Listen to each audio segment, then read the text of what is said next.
वालेकुम वरहमतुल्लाहि बरकातहू। जमात हफ्तुम, मज़मून हिंदी, सबक नंबर 3, अपकार का उपकार। यहाँ पर लिखा हुआ है सुनो और दोहराओ। सुनना है, दोहराना है। बदकिस्मती क्लास में नहीं है, इसलिए बस आपको ये वीडियो देखना है। अपकार का उपकार। उसके लिखने वाले डॉक्टर दर्शन सिंह आषाढ़। कौन है इसके? डॉक्टर दर्शन सिंह आषाढ़। इनका जन्म 15 दिसंबर 1965 में बरास पटियाला पंजाब में हुआ।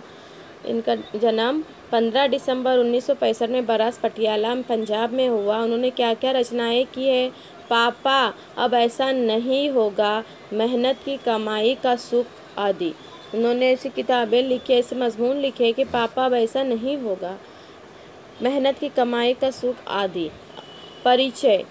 अब उनका परिचय। साहित्य अकादमी द्वारा पुरस्कृत बाल साहित्यकार डॉक्टर आषाढ़ जी ने पंजाबी, हिंदी, उर्दू, राजस्थानी आदि भाषाओं में लेखन लिखा है। उन्होंने सिर्फ हिंदी में नहीं, उर्दू में भी, राजस्थानी में, बहुत सारी भाषाओं में लिखा है। प्रस्तुत कहानी में लेखक ने यह संदेश दिया है कि हमारे साथ दुर्व्यवहार करने वालों के साथ भी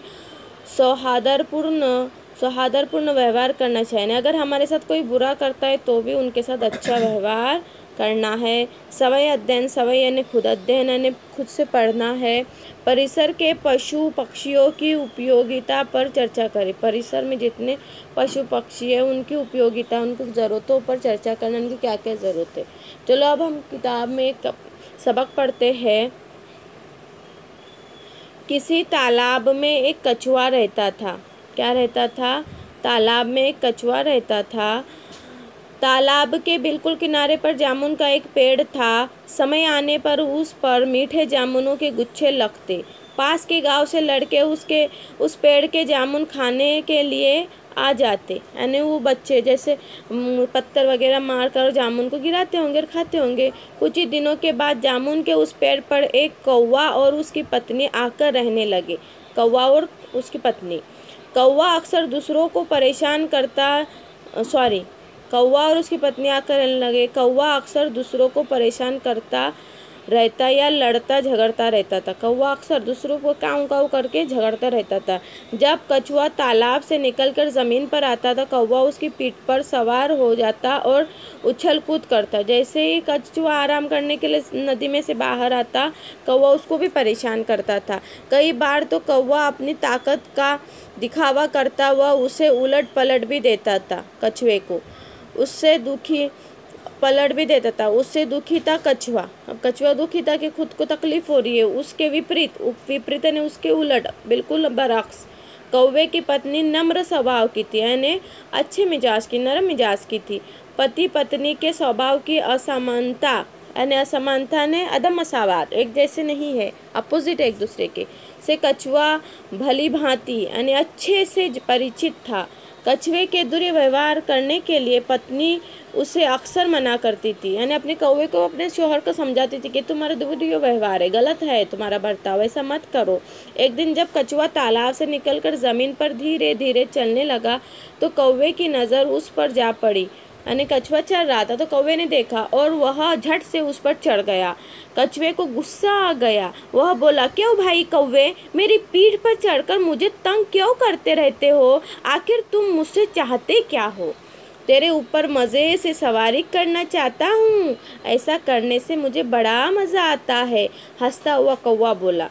कछुए ने पूछा, दूसरों को तंग परेशान करके खुश होना कहाँ की भलमनसाहत है? यानी दूसरों को परेशान करने से भलमनसाहत ने अच्छा कैसे लग सकता है तुमको? क्या तुम भी मुझे अपनी पीठ पर बिठा सकते हो? कौवा एकदम बोला, क्यों, मैं तुझे क्यों बिठाऊं अपनी पीठ पर? जब कौवा कछुए को और भी ज़्यादा परेशान करने लगा तो कछुए ने तालाब से बाहर आना कम कर दिया। कुछ दिनों के बाद कौवे की पत्नी ने घोंसले में अंडे दिए।